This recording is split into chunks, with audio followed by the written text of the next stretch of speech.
Good morning. We come in our daily Bible reading to Matthew chapter 24.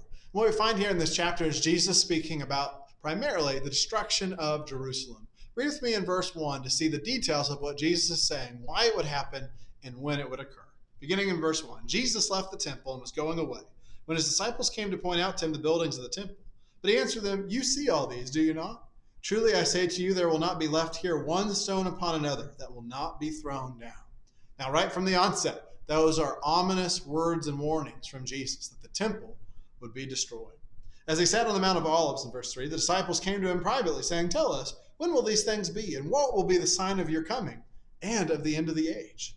And Jesus answered them, "See that no one leads you astray. For many will come in my name, saying, 'I am the Christ,' and they will lead many astray. And you will hear of wars and rumors of wars. See that you are not alarmed, for this must take place, but the end is not yet. For nation will rise against nation, and kingdom against kingdom, and there will be famines and earthquakes in various places. All these are but the beginning of the birth pains. Then they will deliver you up to tribulation and put you to death, and you will be hated by all nations for my name's sake. And then many will fall away and betray one another and hate one another. And many false prophets will arise and lead many astray, and because lawlessness will be increased, the love of many will grow cold. But the one who endures to the end will be saved. And this gospel of the kingdom will be proclaimed throughout the whole world as a testimony to all nations, and then the end will come. Now, as we think about this, these are some stark warnings. And we begin to think in this kind of back and forth of, is this the end of the world? Is this from another Bible study? Is this the end of Jerusalem? Is this when Jerusalem was going to be destroyed around AD 70? And so there's some hints and clues as we move through this chapter that are going to help us see that. But first of all, remember the question being asked in verse 3. When will these things be? What will be the sign?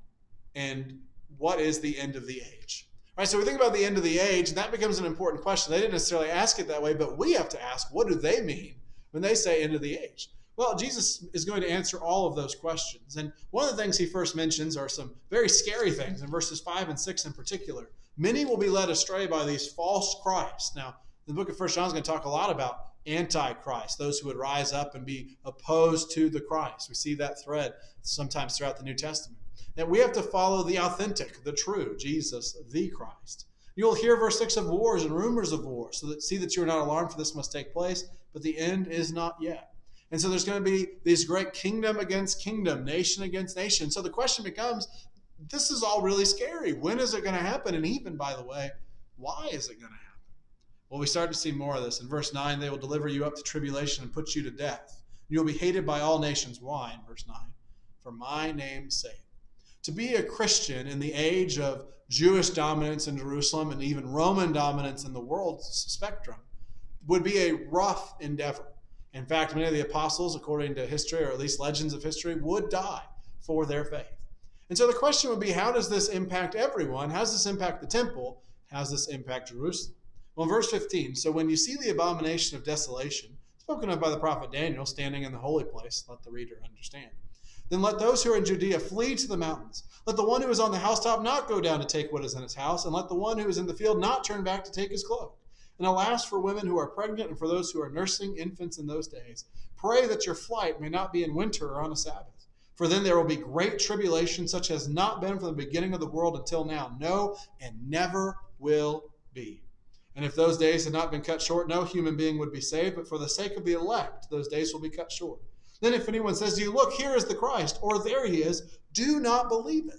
For false Christ and false prophets will arise and perform great signs and wonders, so as to lead astray, if possible, even the elect. See, I have told you beforehand, so if they say to you, look, he is in the wilderness, do not go out. If they say, look, he is in the rooms, do not believe it. For as the lightning comes from the east and shines as far as the west, so will be the coming of the Son of Man. Wherever the corpse is, there the vultures will gather. So, a lot that stands out here. But one of the first things to highlight is, what is Jesus again worried about, particularly with the disciples with whom he's speaking to? He's teaching them in verse 23, do not fall for a false Christ. Do not fall for a false impersonator. What is that important? Well, it says that this has a spiritual message. There's going to be those who rise up and say, the Christ is out there, the Christ is in here, go see him, go follow him. No, stick with the authentic, stick with Jesus. Now, it becomes very important because sometimes verses 1 through 14 are really used to talk about the end of the world, and sometimes even applied to Revelation and to our world today. And while some of these things may happen as a circumstance before God ends this world, or as he ends this world, What we need to realize is this had a very specific meaning to the specific audience that Jesus is speaking to. How do I know that? How can we be sure? It's very important to key in here. Notice in verse 16, let those who are in Judea flee to the mountains. Okay, let the one who is on the housetop not go down to take what is in his house. Let the one who is in the field not turn back to take his cloak. And alas for women who are pregnant and for those who are nursing infants in those days. Pray that your flight may not be in winter or on a Sabbath. Now, here's a question. If God is going to end the whole world, why does it matter if it's on a Sabbath?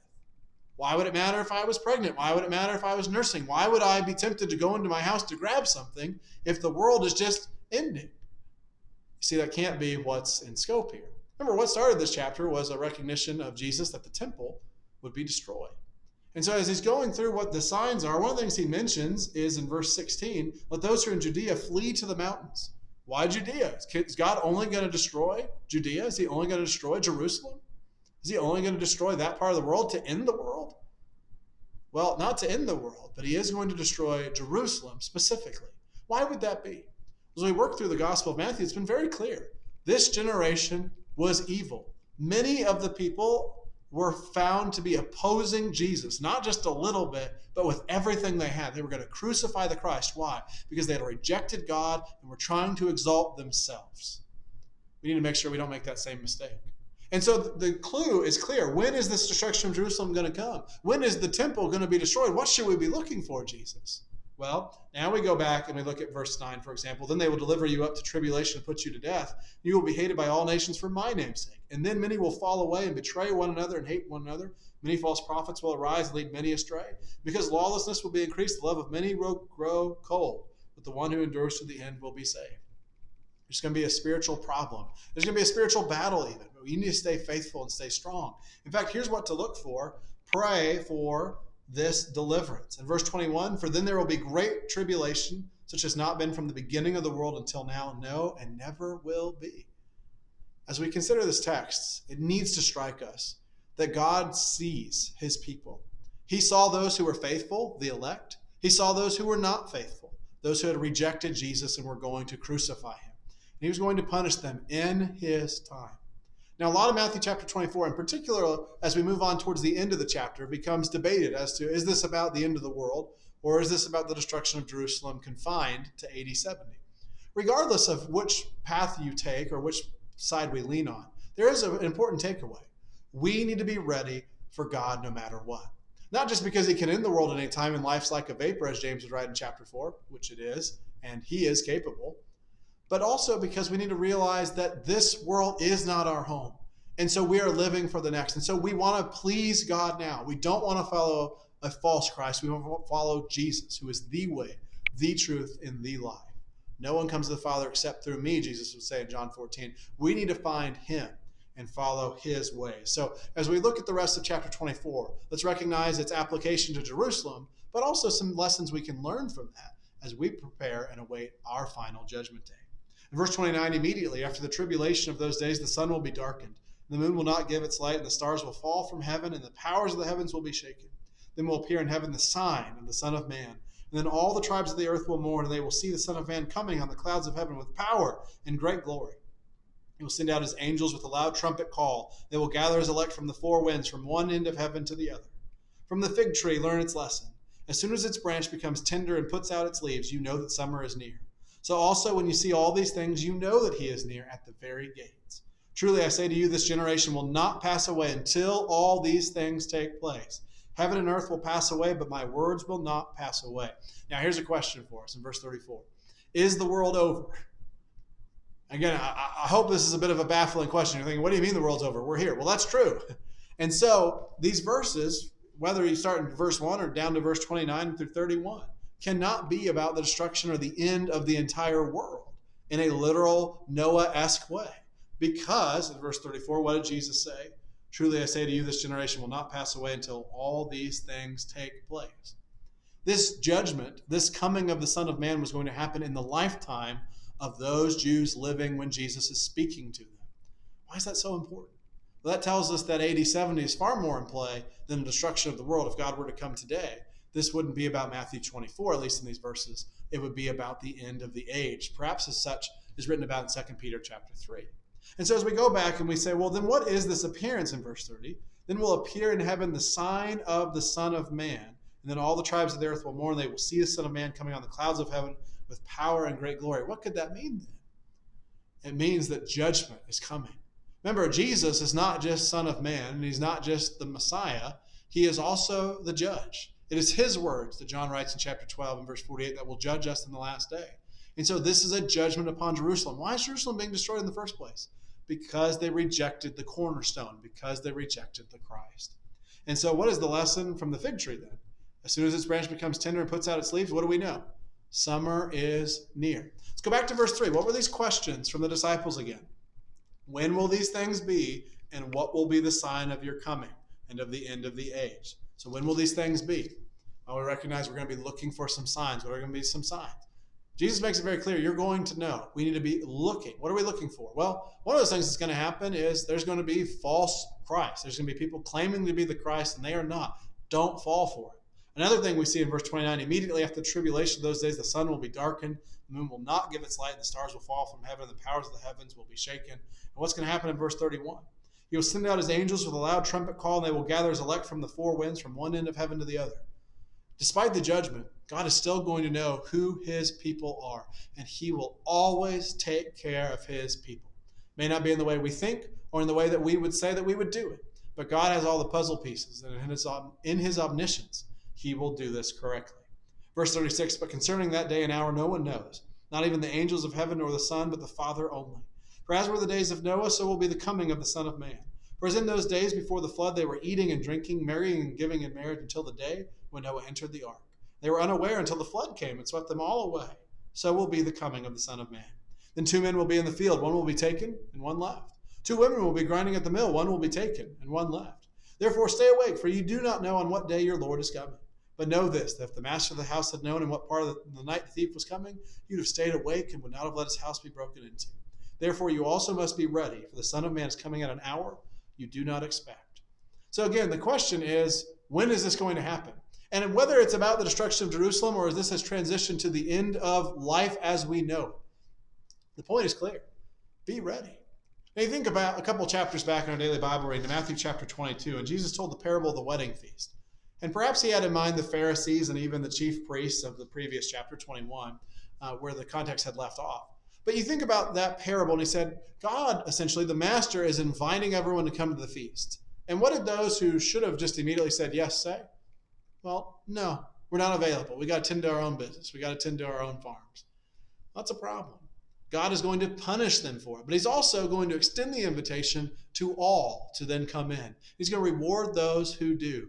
When we think about Matthew chapter 24, it is absolutely a warning of judgment that we need to be ready for God to come. Don't be caught up in the things of this world. God knows who his people are, and he knows who his enemies are. We are enemies when we sin against our God. That's a scary, terrifying place to be in. We need to be prepared. Verse 42, therefore stay awake, for you do not know on what day your Lord is coming. Verse 43, but know this, the master of the house had known in what part of the night the thief was coming, he would have stayed awake and would not have let his house be broken into. It's going to be really easy to just get involved in this world and have our blinders on and only see day after day of our life. Do not think about eternity. Do not think about judgment. We have to be prepared. After all, verse 37, what's our model for this? Well, those who were the days of Noah. For as were the days of Noah, so will be the coming of the Son of Man. For in those days before the flood, they were eating and drinking, marrying and giving in marriage until the day when Noah entered the ark. And what happened then? They were unaware until the flood came and swept them all away. So will be coming with the Son of Man. Again, whether it's destruction of Jerusalem or the end of the world as we know it, we're going to be living and we're going to be in this life until we're not. Whether because we pass away or God chooses to end this world, we need to be ready to meet our Maker. Verse 45, who then is the faithful and wise servant? Whom has his master set over his household to give them their food at the proper time? Blessed is that servant whom his master will find so doing when he comes. Truly I say to you, he will set him over all his possessions. But if that wicked servant says to himself, my master is delayed, and begins to beat his fellow servants and eats and drinks with drunkards, the master of that servant will come on a day when he does not expect him, in an hour he does not know, and will cut him in pieces and put him with the hypocrites. In that place there will be weeping and gnashing of teeth. For all these questions of Jesus, when will this happen? And what are the signs? The key is to be ready for it. regardless of when. It's to live every day aware that God sees. And if we do every day and we commit it to our God, we don't have to worry about when our life ends or when the world ends. We can just be ready to be with our God. Isn't that what we want? In verse 45, the faithful and wise servant is who? Well, it's whom his master has set over his household to give them food at the proper time. Blessed is that servant when his master comes. Will find so doing when he comes. How are you going to be found?